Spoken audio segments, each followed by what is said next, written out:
जी, main body के प्रदेश सचिव दिलकश सुल्तानपुरी साहब हैं, क्या कहना चाहेंगे इब्राहिमपुर सुल्तान? देखिए, किसी ज़माने में अकबर इलाहाबादी साहब ने एक शेर कहा था जी कि हम आह भी करते हैं तो हो जाते हैं बदनाम, जी वो कत्ल भी करते हैं तो चर्चा नहीं होता। जी आज वो शेर कहीं ना कहीं वल्लीपुर की घटना की तर्जुमानी कर रहा है। जी आप समझिए 10 तारीख के दिन 10 अक्टूबर को मूर्ति विसर्जन का जो जुलूस इन लोगों का जा रहा था, ये चलते चले आ रहे थे, लेकिन जब मस्जिद के करीब पहुँचे हैं तो वहीं पे खड़ा करके उत्तेजक नारे, उत्तेजक गाने, आपत्तिजनक नारे लगा रहे थे और बहुत तेज़ साउंड में वहाँ पे डीजे बजाया जा रहा था। मगरिब का वक्त था, वहाँ से कुछ लोग नमाज़ पढ़ के निकले, बोले भाई साहब थोड़ा डीजे आगे कर लीजिए, थोड़ा आगे बढ़ा लीजिए, डिस्टर्ब हो रहे हैं हम लोग। वो आप लोग बिल्कुल मस्जिद के गेट पे चले आए हैं, ये अच्छा नहीं है। तो जब इन लोगों ने इस तरह से कहा तो वो लोग बिल्कुल नशे में थे, हमको लगता है कुछ ऐसे नशे में थे, एक तो अजीब उनके पास नशा था।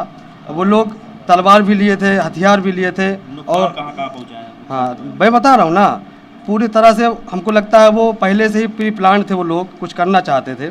और दूसरी बात ये कि जब ये लोग जा रहे थे तो पुलिस प्रशासन का कोई भी कांस्टेबल भी वहाँ पे मौजूद नहीं था। अगर वहाँ पे 2-4 कांस्टेबल भी होते पुलिस प्रशासन की तरफ से तो मैं समझता हूँ शायद ये घटना ना हो पाती। तो वो लोग बिल्कुल बेलगाम हो करके आपस में एक दूसरे से तू मैं होने लगा और घटना बढ़ी। तो दोनों पक्षों में कुछ ना कुछ हुआ, वो इनको मारे उनको मारे, दोनों लोगों में हुआ मामला। फिर वो लोग क्या किए, मस्जिद के अंदर जा कर के मस्जिद का कांच फोड़ तोड़ना और चटाई जलाना, मदरसे पे हमला करना, कुछ घरों में तोड़ फोड़ करना, इस तरह से बातें की हैं। और वहाँ से फिर जब वो लोग चले गए, जब पारा चौराहे पे इकट्ठा हुए तो यशो बल्दी राय जब उन्होंने बयान दिया कि आप लोग घबराइए नहीं, ना आप कमज़ोर हैं ना प्रशासन कमज़ोर है, हम एक एक को चुन के मारेंगे, सबके घरों को बुलडोज़ कर देंगे, सबके घरों पर बुलडोज़र चलवा देंगे और आप घबराइए नहीं, फैसला आपके हित में होगा। जब इस तरह से एक ऐसा अफसर जिसको सुरक्षा की जिम्मेदारी दी गई है, जिससे ये उम्मीद है कि हमारे साथ इंसाफ और शांति कायम करेगा। महिलाओं की एक फोटो वायरल हुई थी, सुनिए मैं बता रहा हूँ, जब एक मौके का अधिकारी इस तरह से बातें करेगा, जब उसने इस तरह से भाषण दिया तो लोग उग्र हो गए और दोबारा फिर भीड़ लेकर के जब निकले हैं तो वो तांडव किया है इब्राहिमपुर में कि बयान नहीं किया जा सकता। घर में घुस करके औरतों के ऊपर हम लोगों ने हमला किया, घरों को तोड़ा फोड़ा, खूब लूटपाट की, खूब नंगा नाच किया, लेकिन प्रशासन मौन था। मैं क्या बताऊं। और दूसरी बात है, जो औरतें बयान आपने कहा, जो औरतें निकली हैं, औरतें बेहिस बेसहारा हैं, उनके घर के जो भी अफराद हैं वो सब फरार हैं, सबके मोबाइल बंद हैं, कोई घर पे है नहीं, छोटे छोटे बच्चे हैं, दूध के लिए तड़प रहे हैं, उनके लिए खाने के लिए कुछ सब्जी भी नहीं, कुछ अनाज भी नहीं, बड़ी सूरत हाल बहुत बुरी है। और हम लोग जाना चाहते थे, अभी हमारे प्रदेश अध्यक्ष का एक प्रोग्राम लगा हुआ था लम्बुआ विधानसभा में, नगर पंचायत हमारी लम्बुआ है, वहाँ पे हमारे प्रदेश अध्यक्ष आ रहे थे। हम लोग सोचे कि प्रदेश अध्यक्ष आए और हम प्रोग्राम करें, जबकि ये जो वारदात है ये विधानसभा इसौली की है और प्रोग्राम हमारा लम्बुआ में हो रहा था। SDM साहब ने परमिशन दिया और 2 घंटा जब बचा तो वहाँ पे मौके पे SHO और CO साहब आ गए और उन्होंने कहा प्रोग्राम कैंसिल है, करने नहीं दिया जाएगा। तो हम लोग वहाँ पे उनकी बातों में आ गए और प्रोग्राम वहाँ पे कैंसिल कर दिए। हमारे प्रदेश अध्यक्ष जाना चाहते थे, जिला अध्यक्ष महोदय ने प्रशासन से मांग की कि हमारा डेलीगेशन जाना चाहता है, वहाँ पर भी नहीं जाने दिया।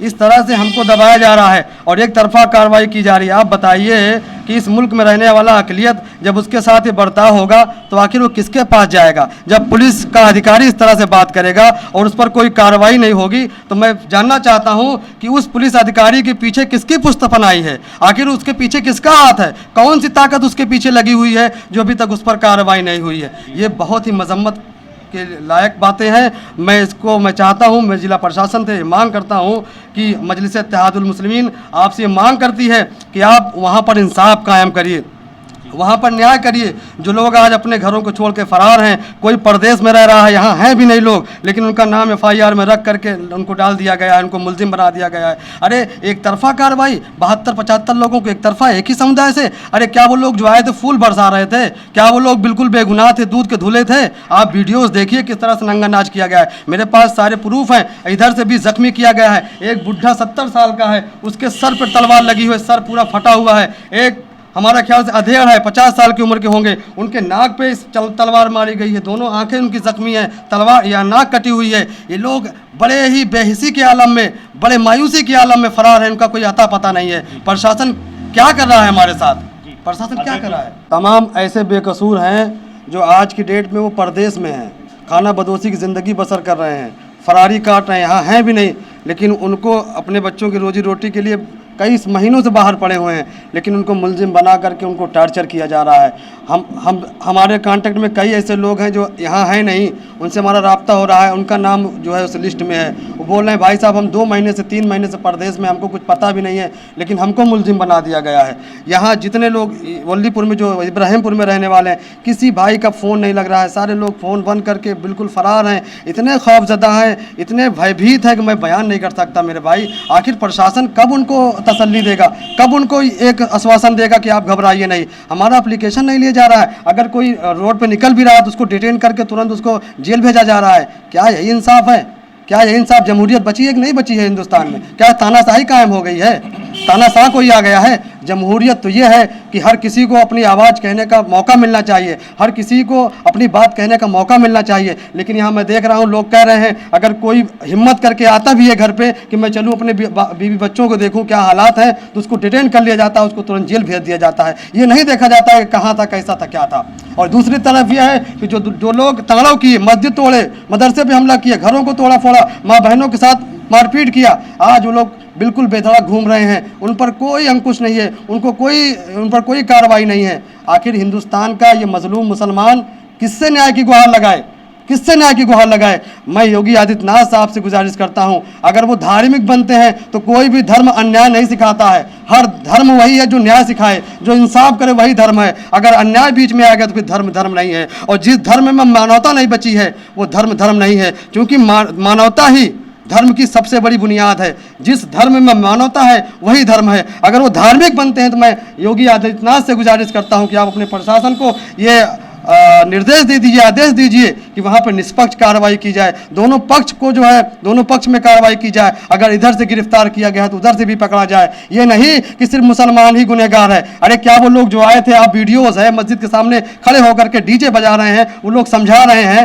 हाँ, उसके बाद वो लोग हमला कर देते हैं, तो क्या लोग उसके बचाव में कुछ करेंगे नहीं? बताइए, आप कुछ करेंगे नहीं? तो इसकी जांच होनी चाहिए, उच्च स्तरीय जांच होनी चाहिए। लेकिन यहाँ तो पुलिस प्रशासन और नेताओं कुछ देख नहीं रहा, बस एक तरफा। फला साहब का नाम मिल गया तो ये मुलजिम हो गए, फला साहब का नाम कहीं से सुन लिया, वल्दियत पता चल गई, नाम डाल दिया। यहाँ तक कि इब्राहिमपुर के जो एतराफ़ में गांव है, वल्लीपुर या जो उसके आसपास में गांव है, वहाँ के लोगों को मुलजिम बना दिया जा रहा है। लास्ट में क्या चाहते हैं?